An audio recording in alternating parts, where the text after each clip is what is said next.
Shalom, buenas tardes, el Señor nos bendiga a todos. Vamos a seguir sin más pretensión de hacernos reflexionar en estas referencias a Hechos de los Apóstoles. Si os acordáis, habíamos dejado a Pablo despidiéndose de los ancianos, de los presbíteros de la iglesia de Éfeso.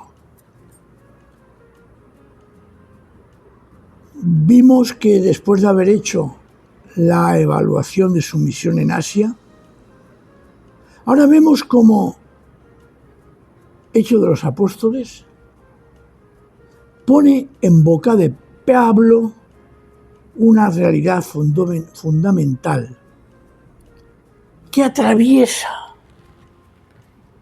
todo el libro de Hechos, porque realmente el Espíritu Santo es el verdadero protagonista de Hechos. Estamos en 2022. El libro de Hechos tiene esa característica, es cómo la comunidad cristiana, cómo los seguidores de Jesús el Mesías van avanzando y se desarrolla el Evangelio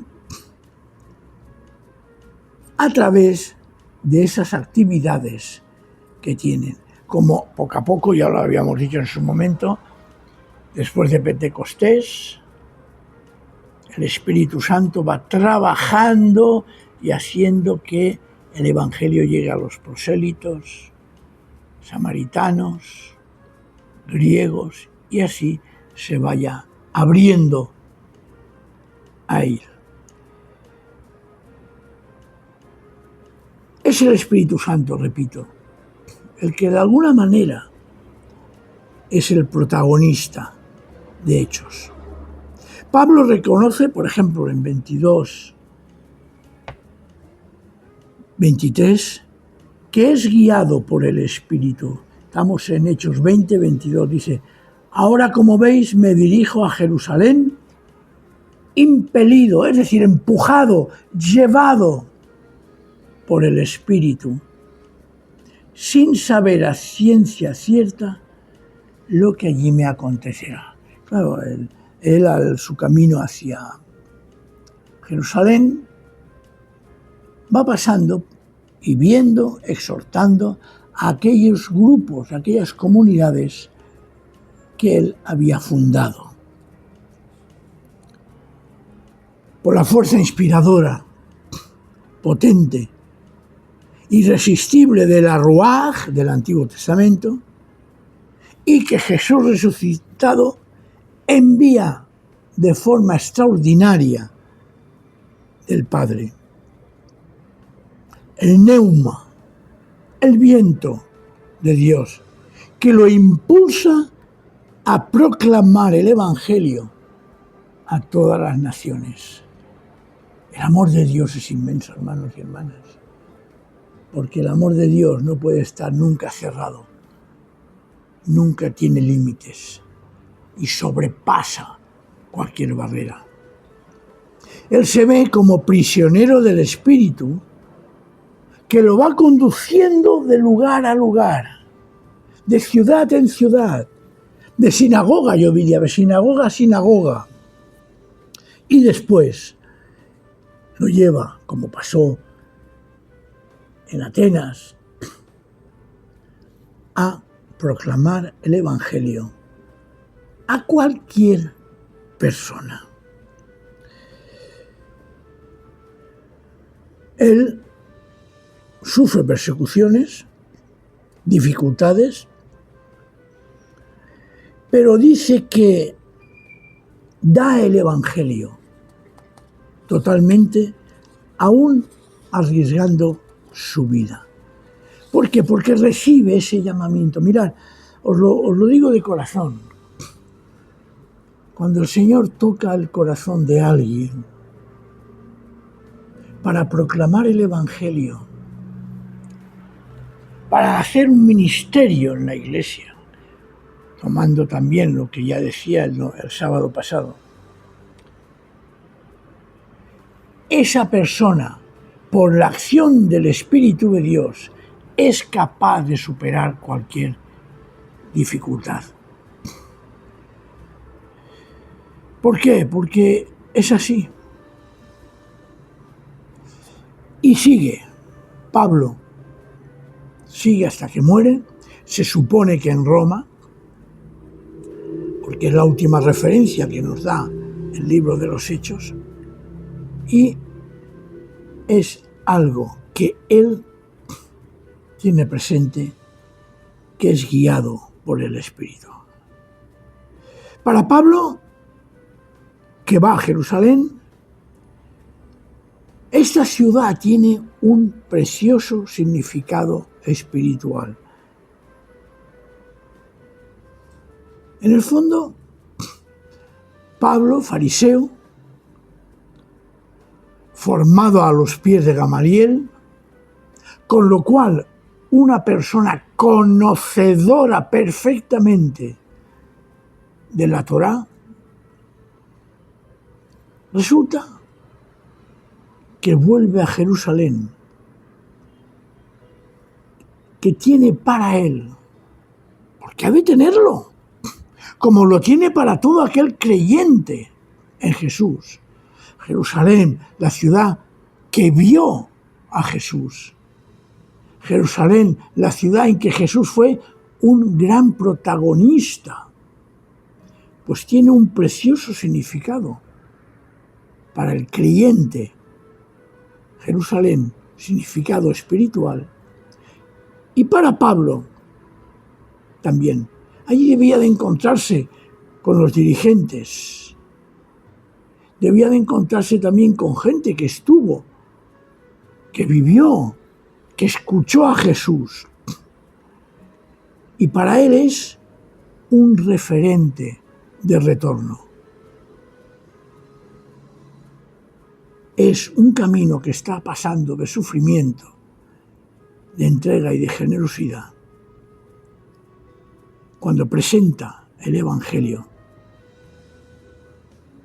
él expresa precisamente su propia experiencia con Jesús resucitado en el camino de Damasco. El retorno a Jerusalén es un camino también, cómo no, hay que interpretarlo y verlo así, de sufrimiento, de entrega y de generosidad. Un camino de presentar la buena noticia del Evangelio que surge de su corazón mismo, pero que surge del núcleo mismo del pueblo de Dios. Jerusalén, capital.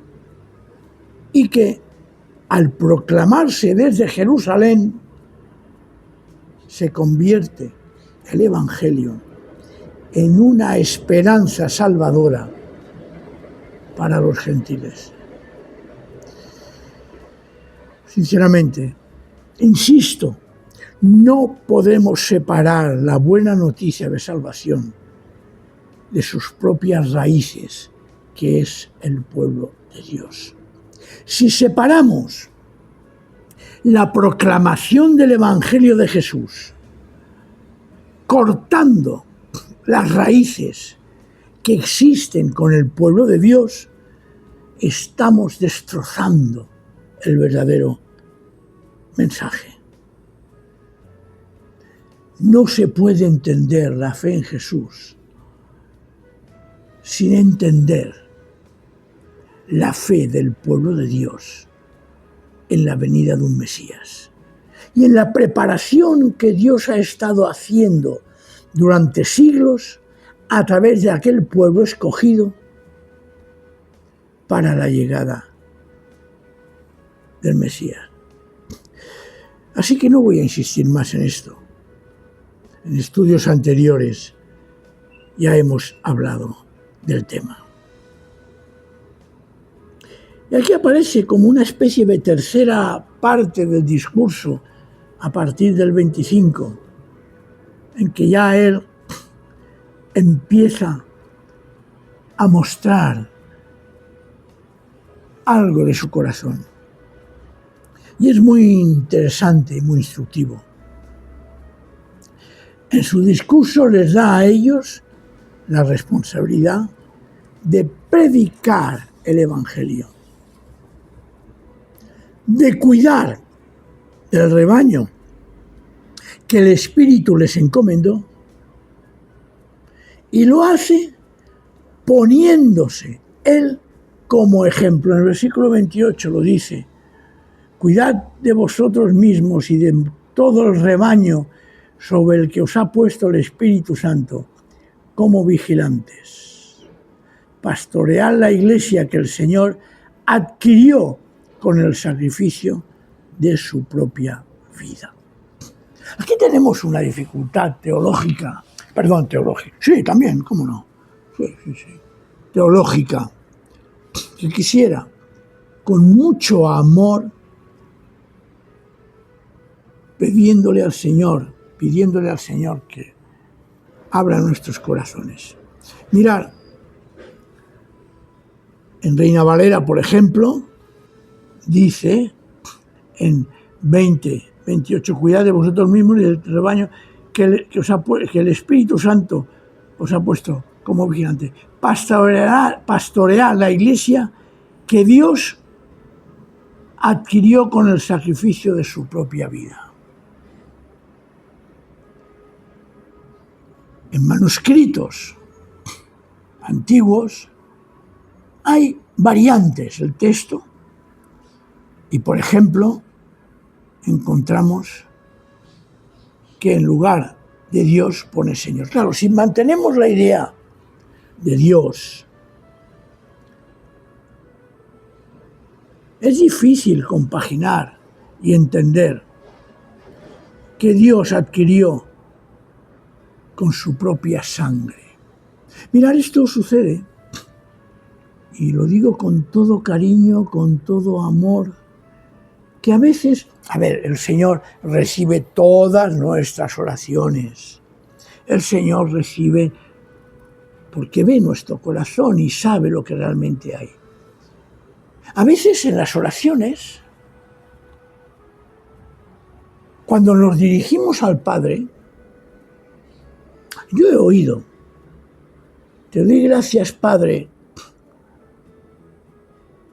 porque con tu sacrificio en la cruz perdonaste mis pecados. El Señor sí que sabe lo que tú quieres decir. Sin embargo, esa expresión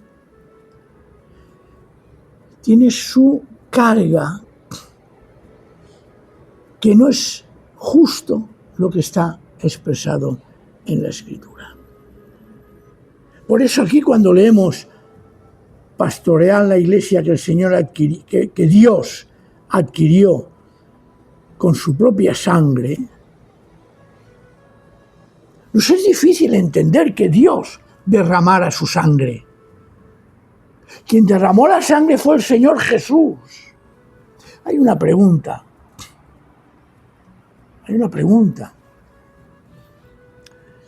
Y la voy a formular con mucho respeto. ¿Acaso la Trinidad se dividió cuando Jesús estaba en la cruz?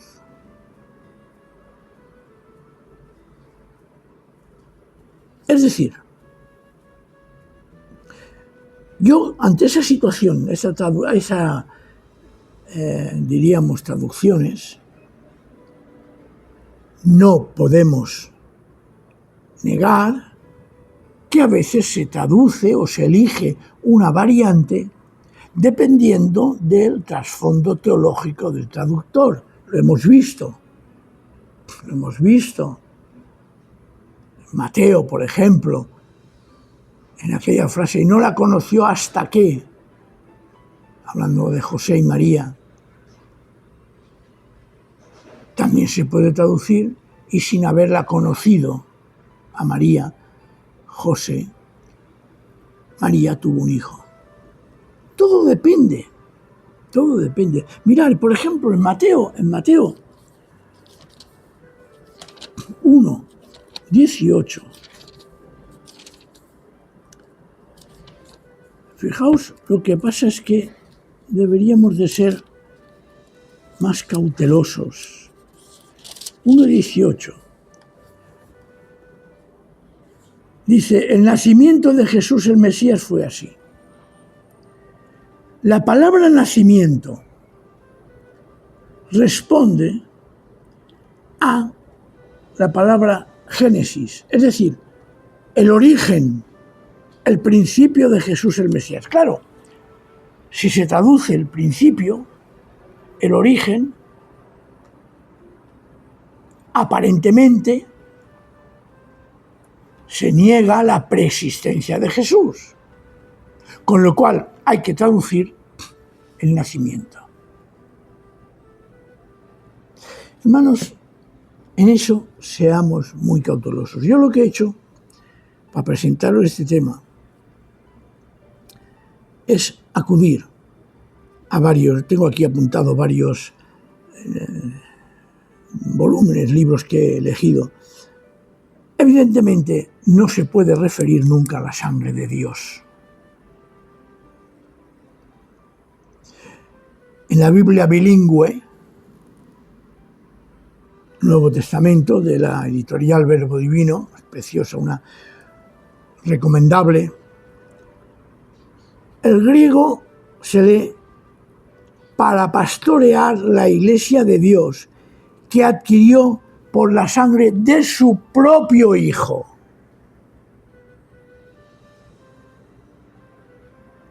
Reina Valera traduce lo que antes os he dicho. Y en la Biblia la palabra dice que el Señor adquirió con el sacrificio de su propia vida. Fijaos que no dice Dios. Si queréis ver el interlineal de la cueva. De hecho, hay manuscritos que hablan de Dios y otros del Señor con referencia al Hijo. No podemos negar algo que también quiero apuntar. Sabéis que estos son momentos de estudio un poco pesados quizás, pero no quiero negar que en la transmisión textual la mano de los copistas o copista ha tenido su importancia según, repito, la teología que profesaba. Y aquí quiero dejarlo.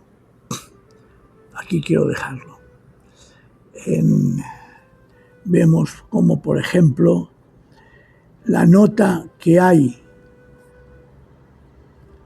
en la Biblia de la Palabra, dice varios manuscritos, entre ellos algunos de los más antiguos y mejores, leen que Dios. Vuestro criterio, en la libertad de que pensemos lo que pensemos, seguimos siendo hermanos. Y sigamos, una vez hecho el traspaso de la responsabilidad a los dirigentes, Pablo hace una advertencia que considero yo muy importante. Avisa del peligro de los lobos rapaces que no respetan al rebaño. Y me viene a la memoria aquella frase que dice que incluso se disfrazan como ángeles de luz. Y ante esa situación, ante ese aviso, Pablo da el ejemplo de su actitud. Y al final, cuando Pablo termina de hablar, en el versículo 36, lo voy a leer porque dice: cuando Pablo terminó de hablar, se puso de rodillas, junto con todos los demás, y oró.